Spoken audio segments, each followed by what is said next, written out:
Sabi ni Apostle Paul sa Ephesians chapter 6, "Finally, my brethren, be strong in the Lord. Put on the full armor of God so that all of you will be able to withstand all the schemes of the enemy." Maliwanag po ang sinasabi ni Apostle Paul sa atin. Magpakatatag daw po tayo. Isuot daw po natin ang baluti, ang armor ng ating Panginoon upang makatayo tayo sa anumang atake ng kaaway sa ating buhay. Alam niyo yung salitang put on the full armor of God speaks of a war. Para tayong pinaghahanda ng Panginoon sa gerang paparating. Obviously, we may not be in a literal war, pero lahat po tayo ay dumadaan sa mga spiritual na gera sa ating buhay. And any spiritual war requires spiritual warriors. Ano sabi ng Scripture, lahat ng mga tao na nilagak ang kanilang pananampalataya kay Jesus bilang kanilang Panginoon at tagapagligtas, ikaw kapatid ay hindi lang basta anak ng Diyos, ikaw ay sundalo ng Diyos.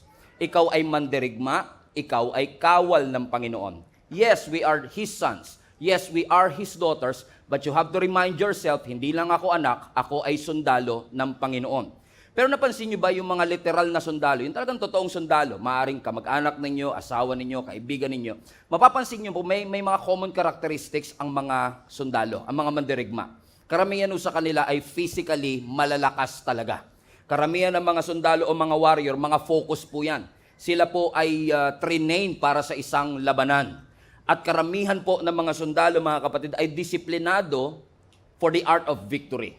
Ibig sabihin talagang dinisign, nasa mindset nila na sila po ay matagumpay at magtatagumpay. Pero ano nga kaya ang gagawin mo kung ang isang warrior na supposedly panalo sa isang labanan externally, kasi madaling sabihin that we are winning on the outside but actually losing on the inside. Meron po tayong gerang nilalabanan na hindi po natin mapagtatagumpayan gamit ang espada at kamao. Posible na kayang-kaya mong bumuhat ng mabibigat na weights doon sa gym, but actually you are collapsing because of the internal battle that you are facing. Kaya minsan sinabi ni Apostle Paul sa church ng Corinto, mag-ingat kayo dahil baka akala ninyo kayo'y nakakatayo pa, pero ang totoo madali na kayong mabubuhal. Let's look at the verse in 1 Corinthians chapter 10 verse 12 kahit hindi nyo ako masyadong pinapansin. Ang sabi ng Bible, "So if you think that you are standing firm, be careful that you don't fall." Are you still with me? Amen? Ano sabi ni Apostle Paul? Kayo, amen, kung iniisip ninyo that you are standing firm, maging maingat kayo na baka kayo rin naman ay matumba. In fact, kung titignan niyo po ang context ng verse na ito, winawarningan po ni Apostle Paul ang Church of Corinth against pride and overconfidence sa sarili nila. Bakit po? Kapag tayo po ay masyadong confident sa sarili nating lakas, delikado po yan. Hindi po guarantee na nagtagumpay tayo ngayon, 5 years later magtatagumpay pa rin tayo. Hindi porket naglilingkod ka sa Panginoon ngayon ay maglilingkod pa rin guaranteed after 5 years o hanggang, hindi porket graduate ka lang ng divine encounter kahapon, ay merong guarantee that 5 years later, ang iyong pananampalataya at pagmamahal sa Panginoon ay mainit pa rin. Past victories doesn't guarantee future faithfulness. Amen? Kaya sabi ni Apostle Paul, be careful na iniisip mong ikaw ay nakatayo pa sapagkat anytime soon, even yung pinakamalakas ay pwedeng madapa. Kahit yung pinakamalakas ay pwedeng mapagod. Ibig sabihin, yung confidence natin on the inside, it doesn't guarantee internal stability. Okay. Kahit na very confident, palagay mo ang lakas-lakas, matagal ng Kristiyano, mature na Kristiyano, hindi po guarantee na porket mukha silang confident, mukha silang malakas, ay meron po silang internal stability. Meaning, they could be winning on the outside, smiling on the outside, but losing on the inside. May mga battle na pinaglalabanan na maaaring hindi obvious sa mata ng tao, pero you've been dealing with that battle for years. Okay, marami sa inyo mga kapatid, hindi lang siguro makangiti, pero marami sa inyo ang nag-i-struggle with insecurity. Marami sa inyo ang nag-i-struggle with unforgiveness. Marami po sa atin ang nag-i-struggle with fear. Natatakot kayo either sa kinabukasan, mas takot ka pa sa katapusan ng buwan kaysa katapusan ng mundo, if you know what I'm saying, mga kapatid. Marami sa atin ang matagal ng Kristiyano but struggling with moral weakness. Meron tayong mga lihim na bisyo, lihim na mga kasalanan. Nahihiya tayong ihatid ito sa liwanag sapagkat ano na lang ang sasabihin ng mga tao sa akin dahil ako ay nag-i-struggle with this addiction. Ako ay nag-i-struggle with compromise. Ako ay nag-i-struggle with dishonesty. Or for some people, posibleng dumadaan po tayo sa internal battle kung saan nakakaranas tayo ng spiritual weakness. 10 years being a Christian but prayerless. Not reading their Bible, not praying to the Lord. I'm not trying to judge you. I'm not trying to condemn you. I'm just trying to be honest with you na hindi porket lagi mo nakikita sa church ay walang pinagdadaan ng struggle sa kanilang mga puso. Ano ang ibig sabihin? Strength on the outside doesn't guarantee stability on the inside. Amen? Yung strength on the outside, hindi porket malakas tayo externally, ay hindi na tayo pwedeng maging mahina internally. You can be mighty in public, but miserable in your inner battle. Miserable in your heart. Bakit? Kahit pumalakas, katulad ni Samson, pwedeng bumagsak. Pamilyar naman tayo sa buhay ni Samson, di ba? Si Samson mo, mga kapatid, is mighty on the outside, but we know, kahit si Samson ay malakas, sabi ng Bible, siya ay physically strong, walang makakapantay sa kanyang physical strength. Pero alam natin that on the outside, he was strong, but on the inside, he was weak. Sino ang kanyang kahinaan? Ano ang kanyang kahinaan? Babae ang kahinaan ni Samson. Sabi mo sa katabi mo, mukhang ikaw yung tinutukoy. Amen? Kung titignan nyo ang scripture, ang sabi ng Bible, kayang-kaya niyang i-tear down ang city gates. Pero hindi niya kayang i-shut down yung kanyang sariling fleshly desire. Si David, for example, si David has a military might. Alam natin si David, 5 feet ang height, pero kaya niyang pabagsakin ang 9'6" na si Goliath. Dwarf versus giant, David versus Goliath, kayang-kaya ni David. Pag titignan mo si David, pwede mong sabihin, grabe, nakakahanga siya. Si David ang aking biblical hero. Pero apart from him being strong physically, apart from his achievement, apart sa kanyang mga tagumpay, ano ang sabi ng Bible? Malakas siya on the outside, pero kahit yung anointed, meron ding kahinaan. Ano ang kahinaan ni David? Pareho ni Samson. Babae din. Sabi mo sa katabi mo, strike 2 ka na.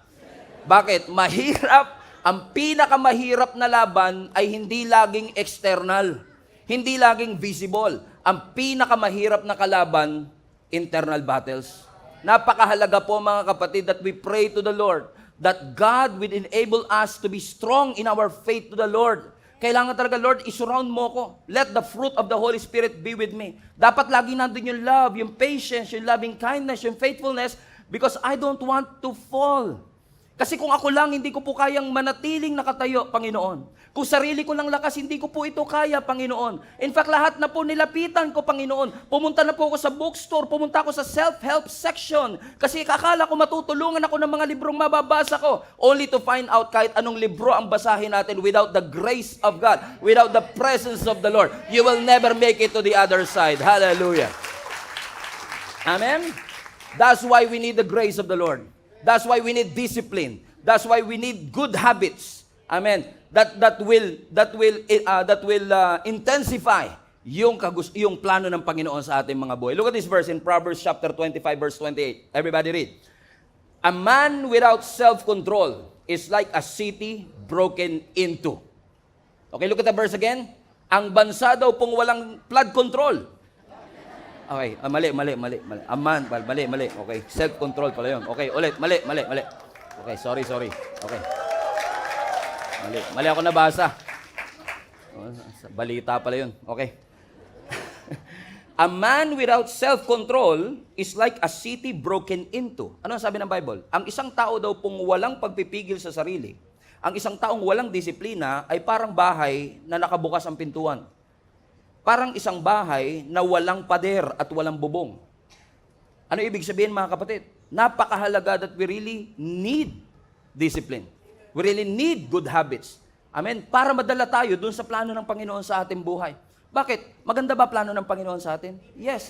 And God has a great plan for your life. In fact, you could be a warrior, but kahit warrior ka, if you're trapped with the bad habits, you're trapped with your addiction, you are trapped with your bad character, Hindi mo ma-maximize yung bagay na gusto sanang iparanas ng Panginoon sa iyo. Mas malayo pa sana ang pagdadala ng Panginoon sa iyo. Mas marami pa sanang gustong ipakita ang Panginoon sa iyo. Gusto mo naman, gusto rin ni Lord, pero ang totoo, alipin tayo ng ating mga habits. Alipin tayo ng ating mga kasalanan at alipin tayo ng ating mga addiction. Ibig sabihin, pwedeng talented tayo, pero trap tayo sa vicious cycle. Pwedeng mahusay talaga tayo, pero addicted. Pwedeng powerful tayo, but we are struggling. At ang tanong mo, Pastor, bakit po nangyayari ito? Mati naman po ako ng divine encounter. Ginawa ko naman po ang lahat para ako'y makalaya. At ang sabi ng Panginoon sa kanyang Biblia, ako ay malaya na. Yan po ay aking pinanghawakan. Ako ay malaya na. Pero bakit ganon, Pastor? Parang feeling ko, ang ganda-ganda ng plano ng Diyos sa buhay ko. In fact, pinag-pray ko na rin nga kay Lord, Lord, gusto kong bumait. Kinanta ko pa yun, Lord. Pero hindi ko pa rin magawa. Hanggang ngayon, trap pa rin ako sa anger. Trap pa rin ako dun sa unforgiveness. Hanggang ngayon naiinggit pa rin ako. Hanggang ngayon kinukumpare ko pa rin ang aking sarili. Hanggang ngayon minsan pabaya pa rin ako. People pleasing pa rin ako. Andun pa rin yung lust, yung pagnanasa, LUST. Nandun pa rin yung addiction. Nandun pa rin yung compromise. Nandun pa rin yung overthinking. Tamad pa rin ako. Nandun pa rin yung pride. Nandun pa rin yung greed. Grade 12 na po yung grade ko, Pastor. Grabe, gusto kong lumaya sa bitterness. Gusto kong lumaya kasi alam ko maganda ang plano ng Lord sa akin. I am a warrior trapped in my habits. I am a warrior and anointed but I have a weakness. I am a warrior but I am limited by my habits. Why do these things happen to me? Sinabi ko naman kay Lord, susunod ako sa Kanya. Sinabi ko naman sa Panginoon, ibibigay ko ang aking buhay. But you know what, mga kapatid? Our life is not defined by our big decisions. Our life is defined by our daily surrender to the Lord. Magandang sabihin na sa 2026 susunod na ako sa Panginoon. Magandang desisyon. Malaking desisyon yan. Malaking desisyon na sabihin mo maglilingkod ka na sa ating Panginoon. Maganda at malaking desisyon na sabihin mo every Sunday magsisimba na ako. But you are not defined every Sunday. You are not defined by your life and your commitment every Sunday. We are defined by our life every single day. Alam niyo sa Bible, sa Judges chapter 13 verse 16, merong Bible character na ang pangalan ay Samson. Si Samson, mga kapatid, is a powerful judge. Iba po yung judge noon sa judge ngayon. Yung judge kasi ngayon nasa judiciary system natin. Pero yung judge nung unang panahon, parang sila yung tumatayong leader, presidente. At si Samson is actually a powerful judge. In fact, nung ipinanganak si Samson, he was born out of a miracle. Baog ang kanyang nanay, but supernaturally. Amen? Nanganak itong nanay na ito dahil sa miracle ng ating Panginoon. At dahil si Samson ay bunga ng isang milagro, ang sabi ng nanay niya, ide-dedicate ko ang anak ko sa Diyos. Gagawin ko siyang Nazirite. Mahirap, complicated yung salitang Nazirite, pero ang ibig sabihin lang yan, ibibigay ko ang buhay ng anak ko sa Panginoon. Marami siyang mga hindi gagawin bilang pagtanaw ng pagpaparangal sa Diyos na nagbigay sa akin. Ibig sabihin, he was set apart from birth. At sabi ng Bible, kapalit ng pagiging set apart, kapalit ng kanyang pagiging Nazirite, binigyan siya ng Diyos ng regalo. So sa una't-una pa lang, si Samson gifted na. He was gifted by a supernatural strength. Lakas na walang kahit sino ang makakapantay. Lakas na kayang pumatay ng leon gamit lang ang kanyang kamay. Lakas na kayang pumaslang ng libo-libong mga soldiers na nag-iisa lamang siya. Walang makatalo sa kanya, walang makapantay sa kanya. On the outside, parang undisputed. On the outside, parang walang makakatalo. Pero ang hindi nila alam, may kahinaan si Samson. Impulsive si Samson. Padalos-dalos si Samson. Kapag ginusto ni Samson, hindi niya lang basta gustong makuha.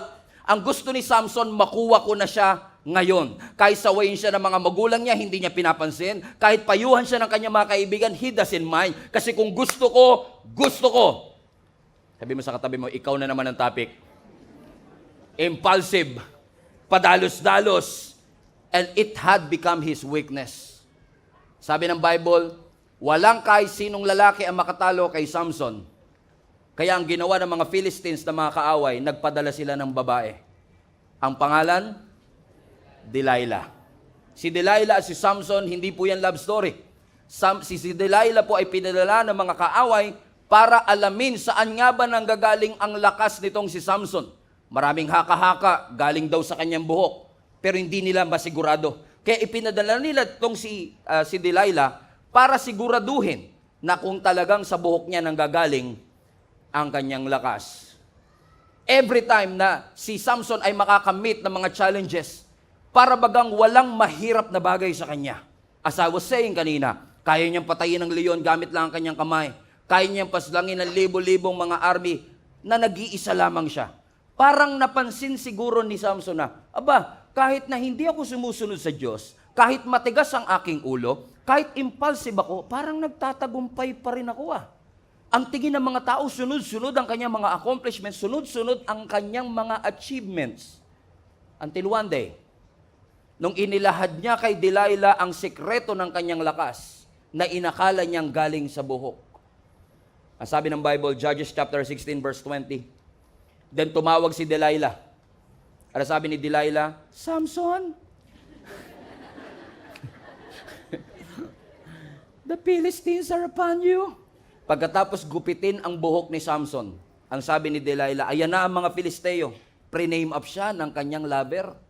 Pre-name up siya ng akala niyang nagmamahal sa kanya. Kaya hindi porket katabi mo sa kama, kakampi mo.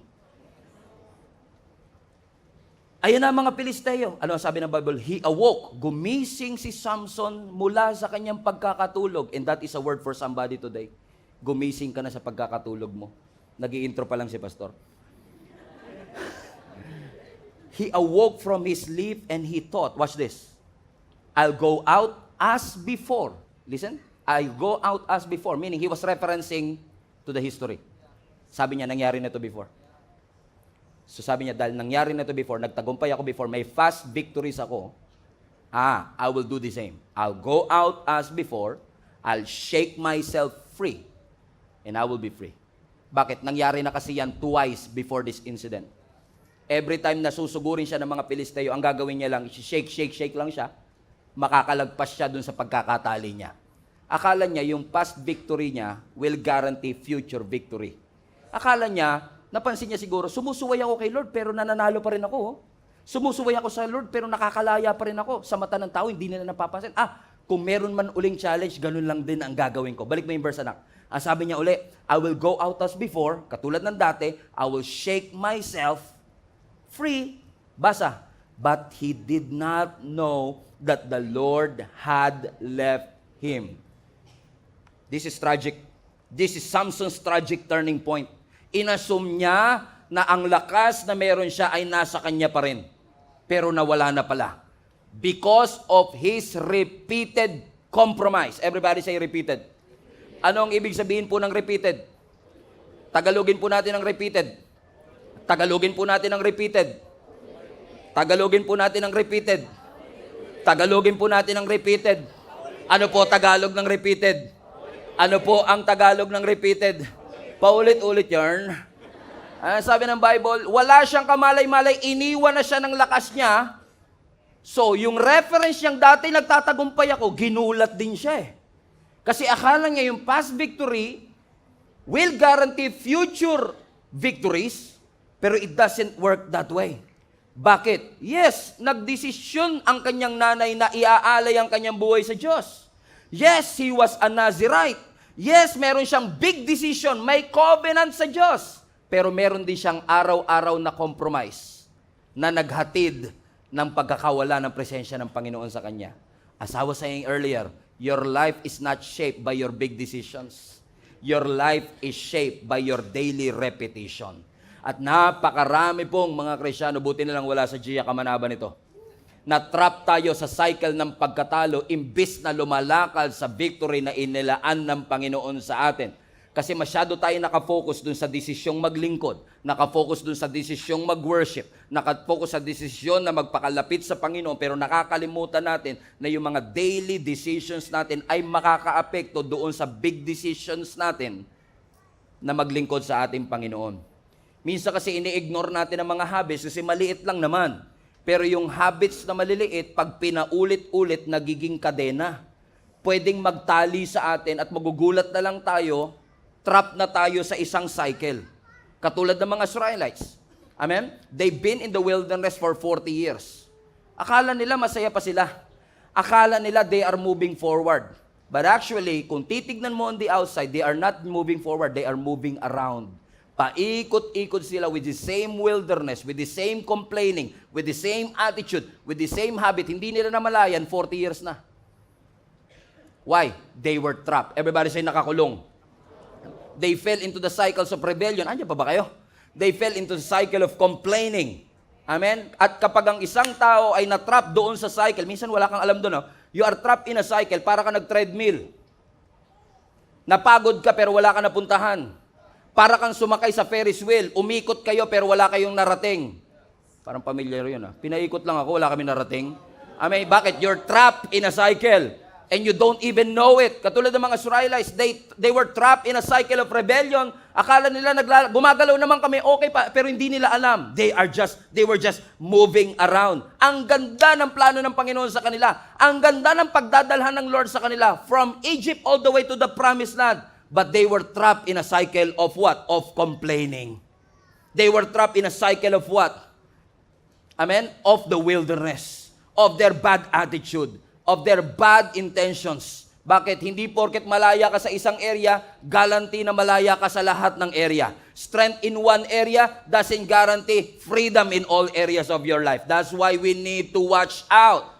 Be strong in the Lord. Put on the full armor of God. Walang malakas pagdating sa laman. Walang malakas pagdating sa sarili nating kagustuhan. Walang malakas pag sarili lang nating kalooban. Kailangan natin ng Diyos. Kaya kailangan nating magbantay. Kailangan natin laging manalangin. Ipanalangin nyo lagi ang pastor ninyo. Lagi ko rin kayong ipinapanalangin. Kasi kahit yung nakatayo sa stage, walang guarantee na laging malakas. Even the strong has a limitation. Amen? Lahat, kahit anointed, hindi Superman. Kailangan natin ng Diyos kasi si Lord lang ang magbibigay ng lakas na sustainable. So let's watch out and pray. Yung tatay nyo, pangiti-ngiti lang yan. Pagod na rin yan.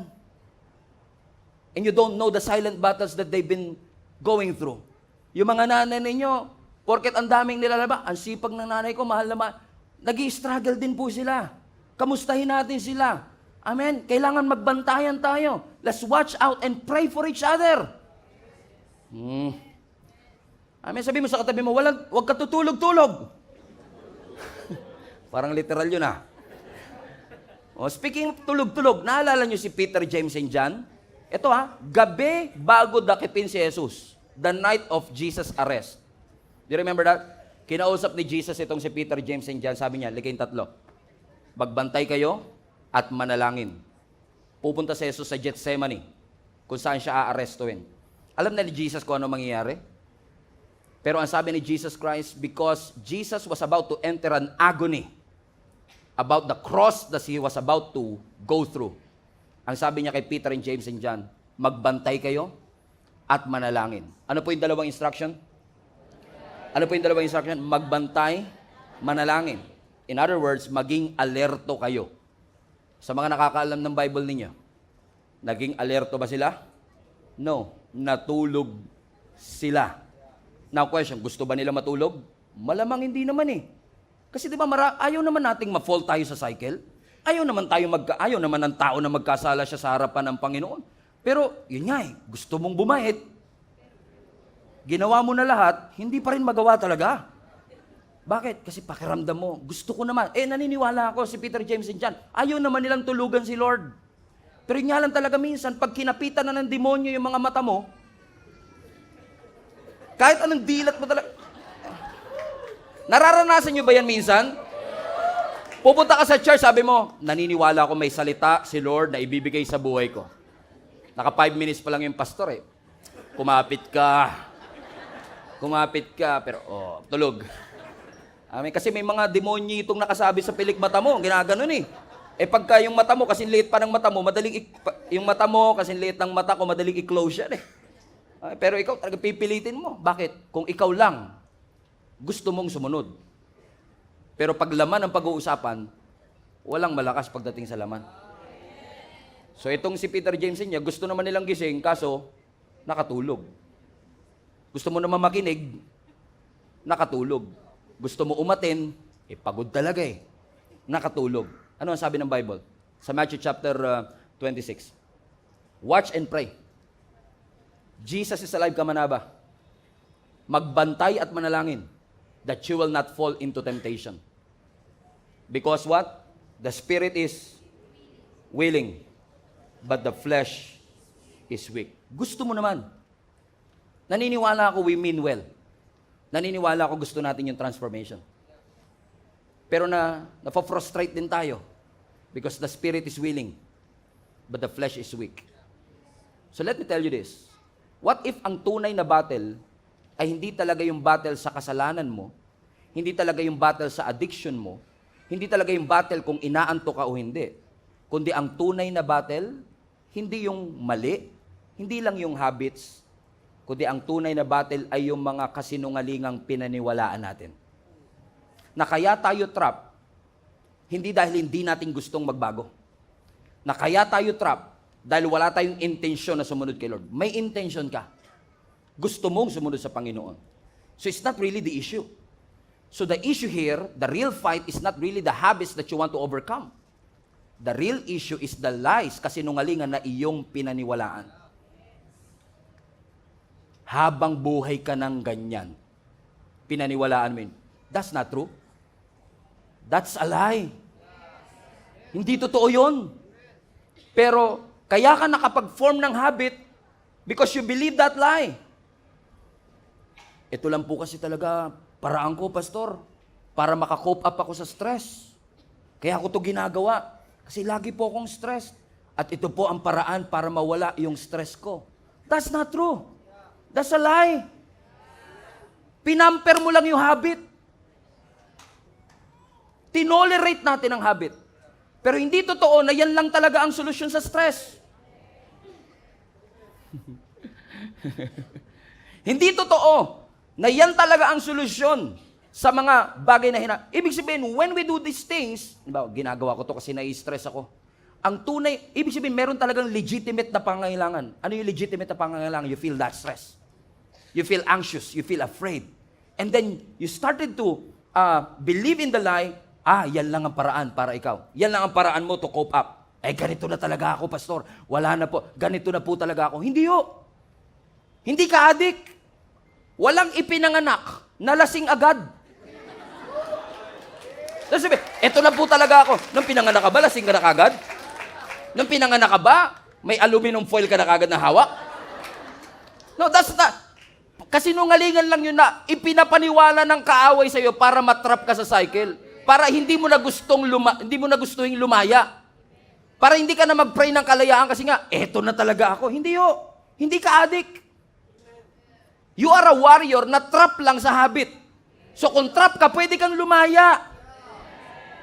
Amen? Yun nga lang, dahil yun lang ang pinaniwalaan natin, akala natin, ganun na talaga tayo forever. Mahirap na kami at mamamatay na kaming mahirap. Pinaniwalaan mo yun. Di wala kang drive.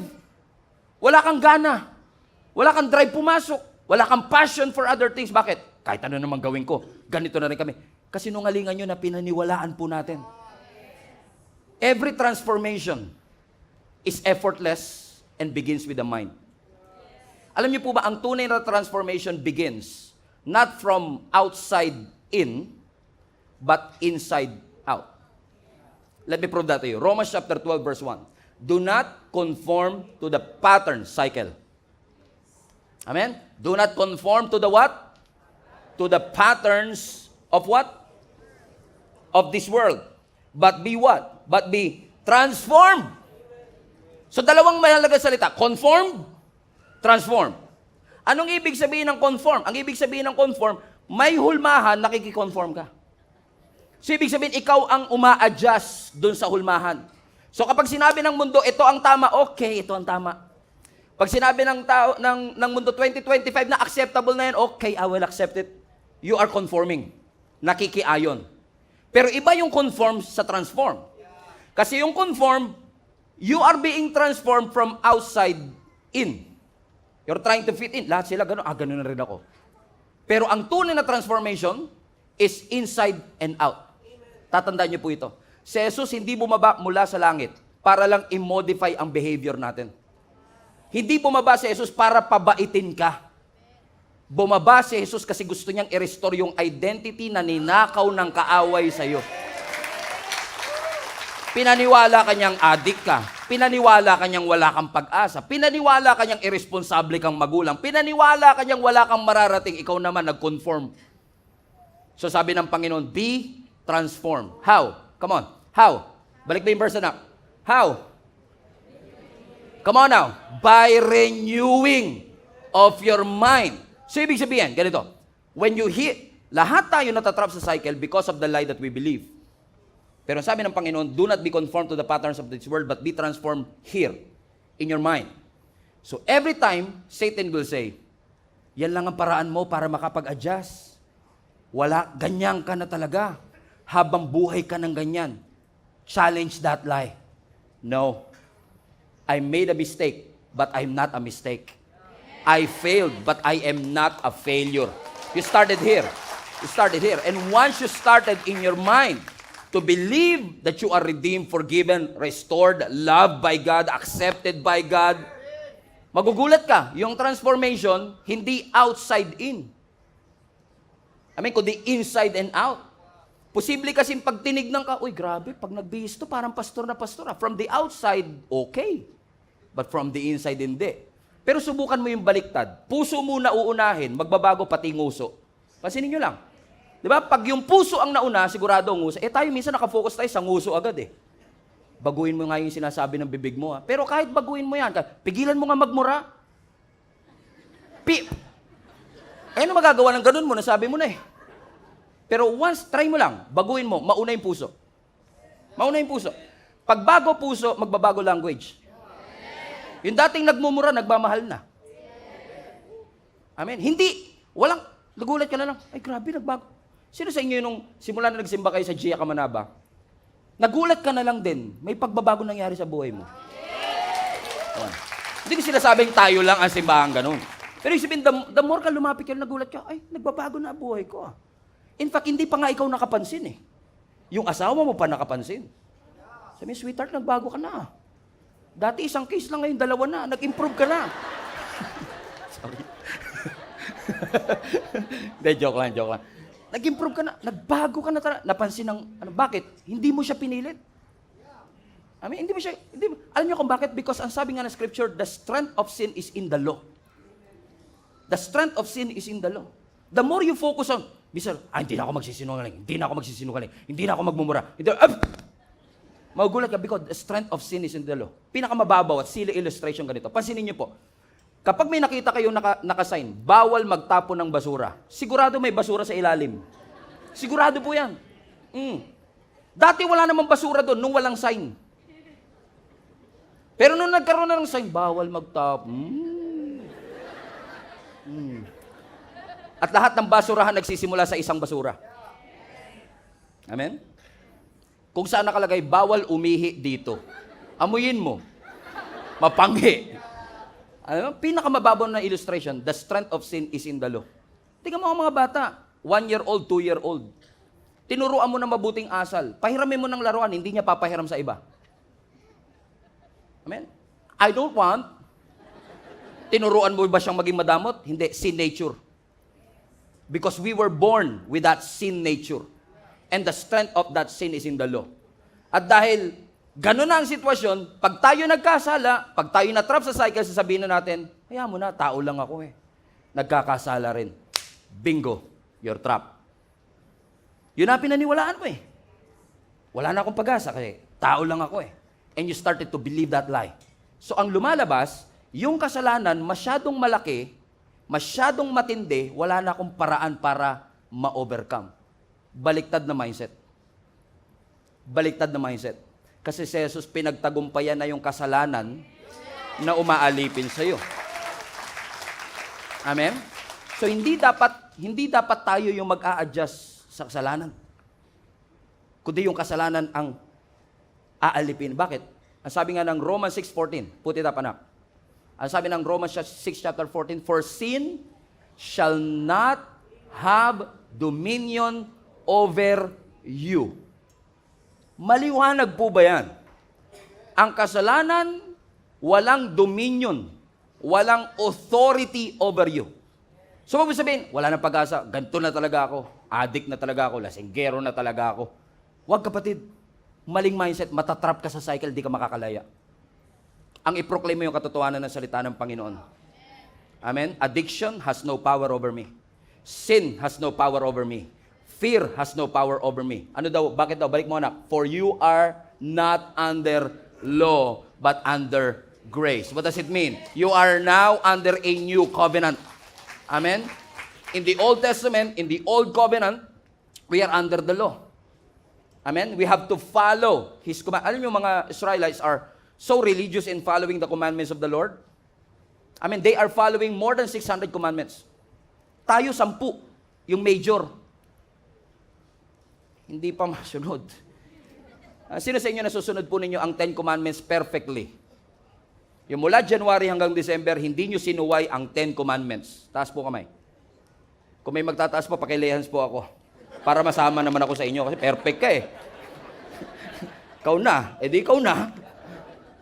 Alam natin. Ginusto mo bang suwayin si Lord? Hindi. Si nature. Amen?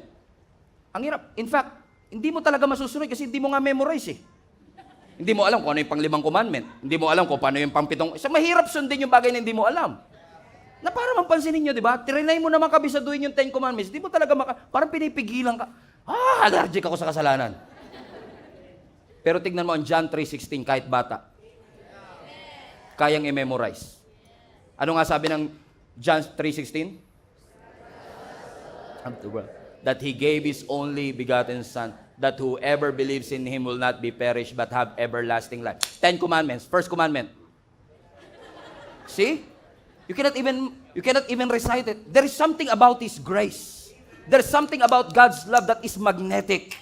That every time you feel the love of God, you are reminded of His love for you. You are not being changed from outside and in. I'm trying to fit in kasi, nakita ko nagtataas sila ng kamay, so magtataas na rin ako ng kamay. Nakita ko kumakanta sila, so kakanta na rin ako. Pero hindi porkit tumaas ang kamay, tinaas ang buhay sa Diyos.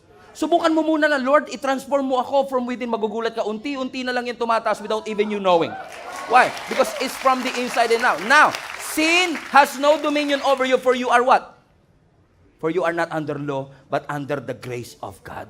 Huwag natin pakainin ang kasinungalingan, huwag natin itago ang kasinungalingan na binigay ng kaaway, huwag natin protektahan ito.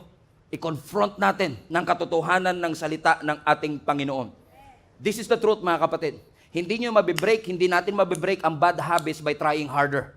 Ang sasabihin ng mga tao sa iyo, try mo pa. No. You can only overcome bad habits by believing better.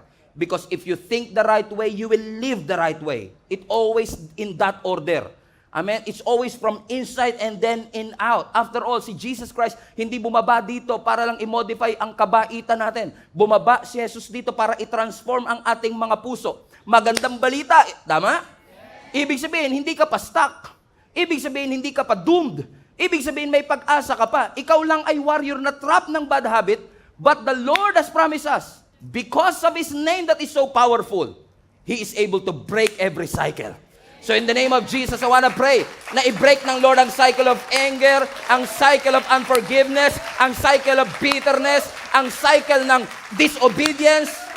Pero hindi lang i-break yung cycle, but Lord, develop a new pattern in my life. A pattern of obedience, a pattern of community, a pattern of accountability. Yung pattern na maglalapit sa akin, sa iyo, Panginoon. Pattern of reading the Word of God, a pattern of praying every single day. So hindi lang i-break yung cycle, Lord, develop a new pattern in my life. Everybody say, develop it, Lord. Develop it, Lord. Develop it, Panginoon. Right? Tulad ni Samson, kawawa naman. Gifted. Pero nasan si Samson ngayon? Alipin. Bulag pa.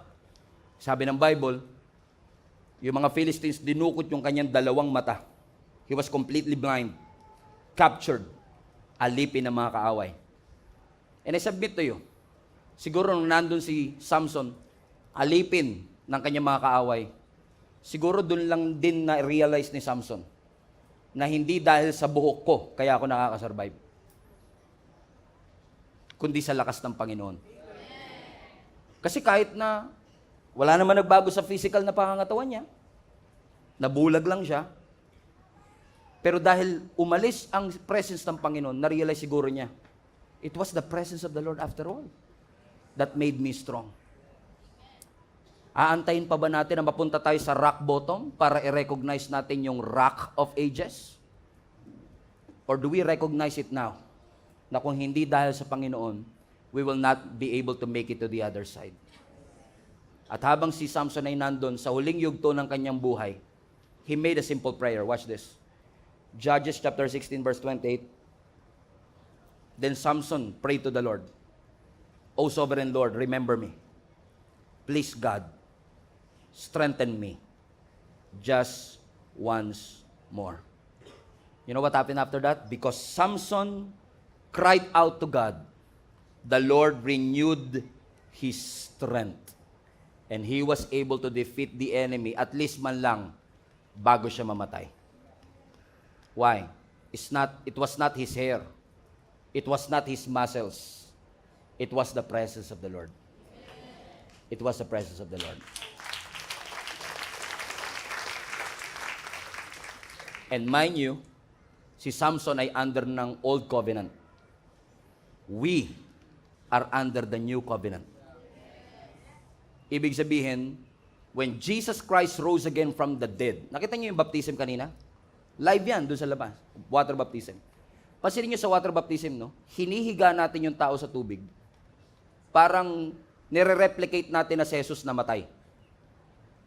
Nakikiisa ka sa pagkamatay ni Jesus, tapos ilulubog ka sa tubig ng 5 hours, di ba? Talagang diretso ka niyan. Just kidding, pero hinihiga ka, lumulubog ka for 1 second, then pag-ahon mo. It was symbolic that Jesus died, buried, and rose again. So every time na pumupunta ka sa ilalim ng tubig, you are doing a gesture na iniiwan mo yung luma mong pagkatao. At pag-ahon mo, you are a new creation. And the same power that rose Jesus from the grave, yung kapangyarihan na bumuhay kay Jesus mula sa pagkamatay, ang sabi ng Bible, the same power that rose Jesus from the grave is the same power that is in you. So don't think for a moment na kaya mong mapagtagumpayan ang mali sa buhay mo. Wag mong iisipin na kaya mo mapagtagumpayan ang kasalanan mo gamit lang ang lakas mo. Hindi mo kaya yan. Wag mong isipin. Hindi mo yan kaya. Kahit anong sipag mo, kahit anong hindi mo kaya yan. The only power that you need is the resurrection power of Jesus Christ. Amen. Ano pangalan ng church natin? Ano pangalan ng church natin? Pansin nyo ba yung signage natin, hindi nakalagay Jesus is Alive Church o Jesus is Alive Community? Pinatanggal ko talaga yung church at community. Sa signage lang, hindi naman sa ating pangalan talaga. Sa signage, bakit? Kasi I want everyone na pagpasok natin, hindi mo makikita ang pangalan siya ng simbahan. It is a statement. Jesus is alive. Meaning, the God that you serve is alive. Ang Diyos sa pinaglilingkuran mo ay buhay. At kung buhay si Jesus, yung kapangyarihan na bumuhay sa Kanya, yun din yung kapangyarihan na magre-resurrect ng mali at lumang identity natin. Nung identity na sinira ng kaaway sa ating buhay. So every time sasabihin ng kaaway, nagkasala ka na naman. I'm not my past. I am not my mistake. I am not powerless. I am not alone. I will refuse to live in fear by the grace of God. Why? Because I believe in the resurrection power of Jesus Christ. So from now on, Lord, I pray, you will break the cycle of sin. You will break the cycle of temptation. You will break the cycle of excuses. You will break the cycle of toxicity. And now, Lord, develop a pattern of discipline. Develop a pattern of prayer, of word in my life. If anyone is in Christ, he is a new creation. The old has gone, and the new has come. Listen, let go of control. Hindi mo na yan kaya. Ibigay mo sa Panginoon. Ilang taon mo nang sinusubukan lumaya sa addiction, hindi ka makalaya, di ba? Kasi sarili mo eh. Hayaan mong Diyos ang kumilos, magugulat ka. Babaguhin ka ng Panginoon. Everybody read James 4:7. Submit yourselves then to the Lord. Resist the devil, and he will flee from you. Tignan nyo yung bandang kanan. Ano sabi sa bandang kanan? He will flee from you. Sino sa inyo gusto nyo mangyari po yan? Naiwanan na kayo ng dyablo. Ayaw nyo pa, parang minahal nyo na. Sino sa inyo, ayaw nyo na ng dyablo? You want the devil to flee. Lumayas! O basahin natin pabalik. If you want the devil to flee from you, read to the left. Resist the devil. Meaning, cast them out. Huwag mong mahalin. Huwag mong pagmeryendahin. Eh, ang tanong, makikinig ba ang Diablo sa'yo? Pag pinalayas mo, layas! Layas! Patagal na natin magkasama eh. Ngayon mo lang ako papalayasin? Oh, pati yung demonyo tatawa pa yan eh. Minahal na kita. Ang tagal na natin pinagsamahan. Lagi ako nasa utak mo, lagi ako nasa puso mo. Ngayon sabi mo, alis? Wala kang pagpapalaga sa pinagsamahan natin. O, hindi lalayas ang Diablo. Gusto niyo ba lumayas? Yes! Paano ang gagawin? Papalayasin. Makikinig ba siya? Hindi. Makikinig siya pag ginawa mo yung pinakauna. Ano yung pinakauna? Yun. Surrender. Bigay mo na. Kasi ang sabi ng Bible, tignan nyo ha, gusto mo i-resist? Gusto mo i-resist ang devil? Yes, mangyayari lang siya after ng surrender. After ng submission. So, ang sinasabi ng Bible, surrender to the Lord. Yan. Paradoxical yan. Ano ko bakit? Sa military, pag sumuko ka, talo ka. Pero sa kingdom, pag sumuko ka, always panalo. Always panalo ka dyan. Bakit? Ang sabi ng Lord, surrender.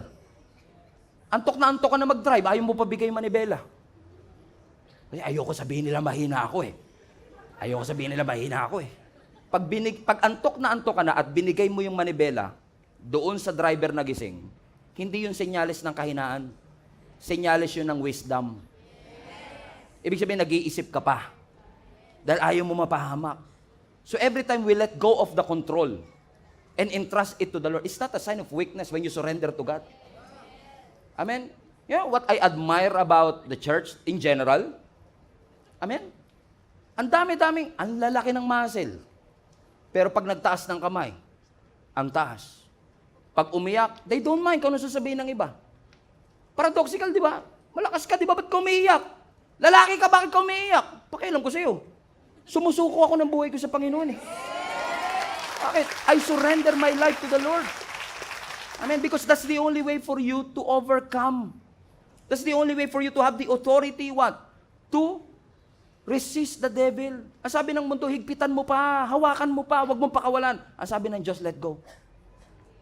Ang sabi ng Panginoon, surrender. Sumuko ka na, trying to fix yourself. Hindi ikaw ang superhero ng pamilya. Si Lord dapat ang Savior. Ikaw ba yung namatay? Ikaw ba yung pinako? Ikaw ba yung nabuhay na maguli? Don't try to be Jesus.